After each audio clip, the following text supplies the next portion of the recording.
So, today we're going to talk about a very specific kind of heartbreak that doesn't just come from failure, it's worse. It comes from being close. So, those DMs that you get that say, "This sounds so good. This is exactly what I need." Those comments that are like, "You're amazing. I can't wait to work with you." And then the applications that go cold, even after the DM follow through felt completely aligned. So if you're getting ghosted, not by unqualified leads, but by actual dream clients who feel interested, who are emotionally drawn in, but then vanish, it's not because your offer isn't right. It's not because your pricing is off.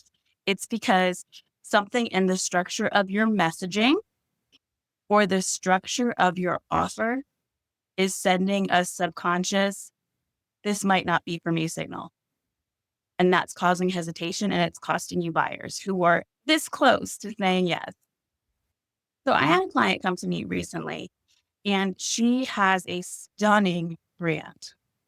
She has a super strong voice, really deep transformative offers. She's not new to this. She has tons of experience. She's made six figures. Her content lands. She's getting follows, she's getting views, and her work is undeniably transformational.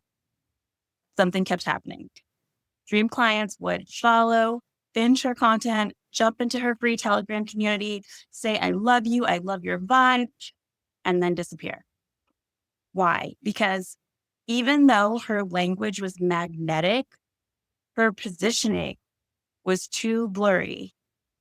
So let's dig into what I went through with her and how she's going to fix it. So her offers sound so powerful on the surface, and I know that they are inside too, but they lacked buyer clarity, specificity, and concrete identity mapping. So your dream clients might feel emotionally pulled at first glance. Their gut reaction might be like, yes, comment, inquire, DM. But after that emotional pull, they quickly back out because their brain can't clearly locate themselves in that transformation. And here's why it happens. The messaging isn't anchored in buyer psychology. So the language is poetic and elevated and aspirational and beautiful, but there's a missing bridge between the offer's intention, transformation, and the dream client's present current day struggle. So the audience feels seen conceptually. They're, yeah, this sounds good. Sounds like what I need, but they're not held in a practical way. They can't see how they're going to go from what they're experiencing to what you're offering because you haven't articulated what they're experiencing clearly. So essentially, you're selling the end state without naming the starting point, which means that the messaging is going very wide instead of very deep. Lasering in on that one moment, pinpointing a moment, just one focus, one facet of the transformation that you would offer in that offer. So she can see, yes, this is where I am, and that is where I want to be because of this one very specific struggle I have. So you don't go in saying, I can transform your, because that's exactly what brings in people saying, like, yeah, that sounds great. I want to be healthy, happy, and wealthy. And then they're like, wait a second, but like, do you know what I'm struggling with? Do you know exactly where I need assistance? And how are you going to get me from not happy to happy? How are you going to get me from not healthy to healthy? How are you going to get me from not wealthy to wealthy? And that is still way too big. There are a million ways someone can feel unhappy, unhealthy, unwealthy. So, what moment, what specific scenario are you addressing? So, you have to show how you lead them there, the vehicle that gets them from where they're at to where they want to be. We need to see the before and after art of how your method or framework inside of your offer works to create decision safety. Because what happens when people don't see that is that they get inspired, but they don't convert because they don't understand what they're going to do inside of your containers. What's the process? What's the method? What's the framework we're working through? What's the timeline? Another thing that can happen when you have this like really beautiful, evocative, energetic messaging is that it's too vague or intangible for the buyer brain to be able to justify a purchase. Now, this type of language is very aspirational, very beautiful, very energetic messaging lands really well when you are speaking to highly aware buyers who already understand the ins and outs of what you're offering. But this client in particular, a majority of the people in her audience who are still her dream clients are just now tapping into this awareness that they need what she offers. So they need more tangible clarity. They don't understand the elevated language yet. And that's not to say that you can't use this very high level elevated language, industry jargon, you might call it, but you need to pair it with very clear, concrete results, a very clear tagline that anchors that transformation into something visible, into something tangible. So let's review how we would think of our messaging and our offers. Position your offers around the current identity your buyer is living in and go deep into that one facet of the pain they're experiencing and that one transformation that your offer delivers. And spend time on it, days, several posts, not just one and done. Clarify and really anchor in into the tangible shift that your dream client is going to experience. What does that look like in their life? What is the story arc of before and after? What is the before? What is the vehicle to get them to the after?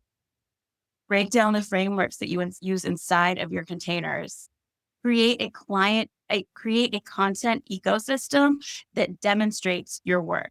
Now, I'm not saying go completely educational and share everything, but you can't just be like, hey, you want to be wealthy? Join my mastermind. No, share client stories, client experiences, client case studies, and really tighten up your messaging around high value problem, high value desire messaging. Now, let's talk about a different kind of ghosting. And this one comes from not messaging or positioning, but it's actually about the structure of your offer. Now, I have an amazing client who came to me making about 20 to 30K already locked in every month, but her income was resetting to zero. So she had an anchor offer. She was getting about 2,500 leads a month, but her sales were still stalling. They were capped. And her income kept resetting every 30, 60, 90 days. And her conversion rates were about less than 1%. Now, she has a massive audience and a great amount of leads, but she's still only making a fraction of the money she could be because she really should be converting around 2 to 5%. So why was her conversion rate so low when she got these people into the DMs? It's because she had one anchor offer that was trying to speak to two different transformations. So she had one anchor offer that spoke to beginners and early stage earners. So both were interested, but then when both got the transformation in her offers, neither was really converting because they weren't sure if it was for them. So that confusion creates that hesitation and kills conversions. That's when your dream client sees your offer and is like, I think this is for me, but I'm not totally sure. They're not going to buy. They wait. They overthink, they get into this decision paralysis, and then they vanish.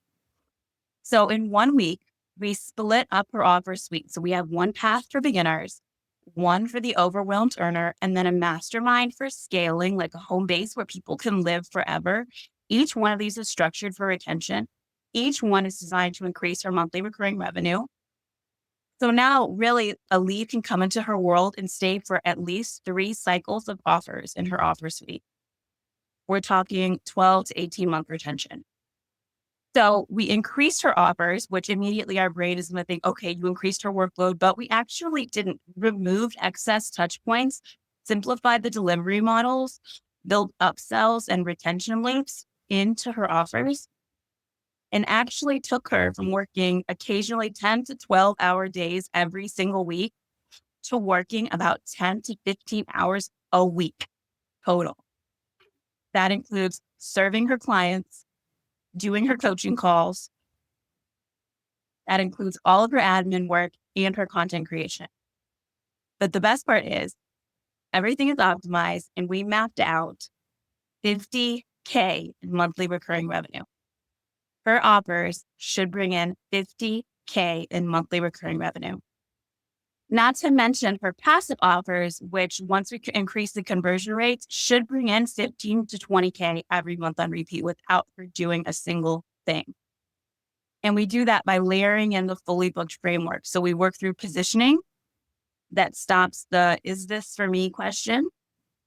This works through visibility. So now we're activating buyers, not just on a views level, on a messaging level, but on a sales psychology level, mirroring beliefs that the buyers already have in their heads and taking them through that buyer's process that happens in your brain, and sales systems that keep her calendar clear.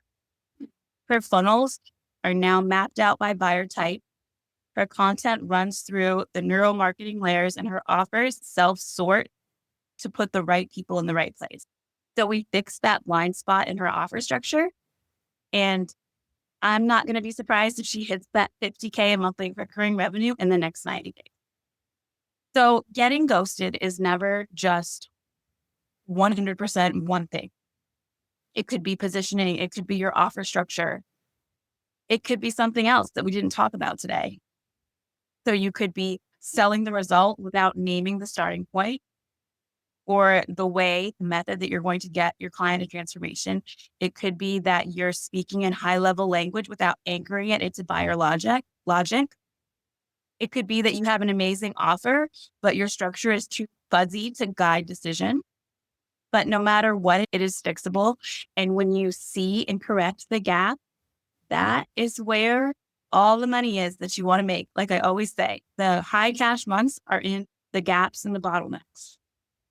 So if your DMs are full of emotional maybes and your comment section is full of "I love this, I can't wait to work with you," but your checkout page is a ghost town, it's time to rewire the way your offers are positioned and the way that your brand is communicating, which all boils down to clarity, trust, and transformation that your buyer's brain can hold on to. And once we build that, conversion becomes inevitable.